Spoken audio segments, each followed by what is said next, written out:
বিএনপির সাথে জোটবদ্ধ যারা রয়েছে এবং জামাতের নেতৃত্ব যারা জোটবদ্ধ হয়েছে তারা কেউ কিন্তু ইসলাম অনুযায়ী দেশ চালাবে না, এটা পরিষ্কার ঘোষণা। ইসলামের বাক্সকে রক্ষা করার জন্যই আমরা একক হয়েছি। বর্তমানে যে নির্বাচন চলছে, বিএনপির সাথে জোটবদ্ধ যারা রয়েছে এবং জামাতের নেতৃত্ব যারা জোটবদ্ধ হয়েছে, দোনো নেতৃত্বে জোটবদ্ধ তারা কেউ কিন্তু ইসলাম অনুযায়ী দেশ চালাবে না, এটা পরিষ্কার ঘোষণা। কথা ঠিক কিনা?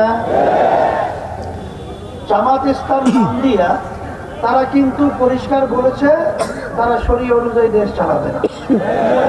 শরীয়ত মানে ইসলাম।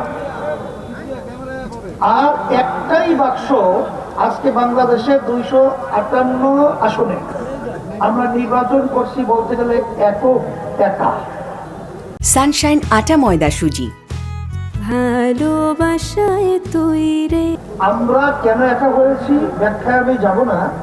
এই ইসলামের বাক্সকে রক্ষা করার জন্যই আমরা একক হয়েছি। আজকে বাংলাদেশের ভিতরে একটাই দল, ইসলামী আন্দোলন বাংলাদেশ, ইসলামের পক্ষে আজকে বাক্স দিয়েছে বুদ্ধি করে হাত পাখা। কথা ঠিক না?